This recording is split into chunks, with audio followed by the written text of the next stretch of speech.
We all revisit the past. Not physically, of course, but mentally, emotionally. We remember things, moments, people, entire chapters of our lives. And often, when we look back, we see it all in a soft, warm light. Kinder, simpler, happier. This is what psychologists call the Rosy Retrospective. It's a bias, a mental shortcut, where we remember past experiences as being more positive than they actually were. It's not exactly lying to ourselves, it's more like editing. Think of it like watching a highlight reel instead of the full footage.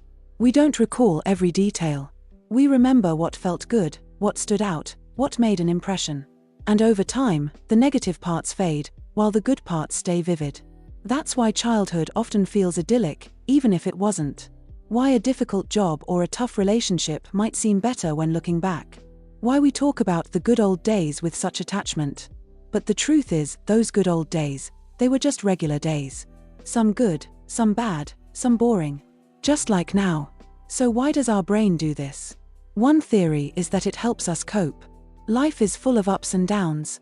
If we remembered everything exactly as it was, with every frustration, fear, and failure, it might be overwhelming. The Rosy Retrospective helps us move forward by softening the edges of what came before. It also helps us make sense of our lives. We want to believe that things had meaning, that our past was worthwhile, even if it was hard. So we shape it into a story that feels comforting and coherent. There's also the simple fact that emotion fades over time.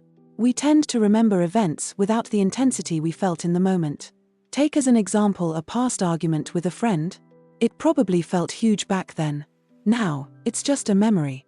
And maybe, in reflection, the friendship feels more important than the fight. But there's a downside to this. Sometimes, the Rosy Retrospective can keep us stuck.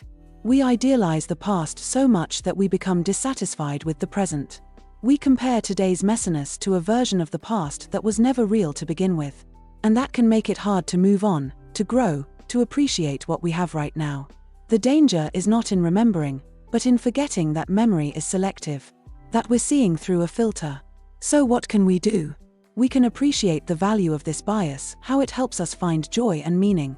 But we can also stay grounded. We can remind ourselves that the past wasn't perfect, and that the present, as imperfect as it may seem, will one day be part of someone's good old days, maybe even our own. Today's ordinary moments might become tomorrow's nostalgia. A random walk, a quiet morning, a conversation. These might be the memories we look back on someday with unexpected affection. Rosy Retrospective reminds us that memory is not just a record, it's a story. And we are the ones writing it. So look back if you need to. Find comfort there. But don't forget to look around you, too. Because this moment, right here, might be more beautiful than you think.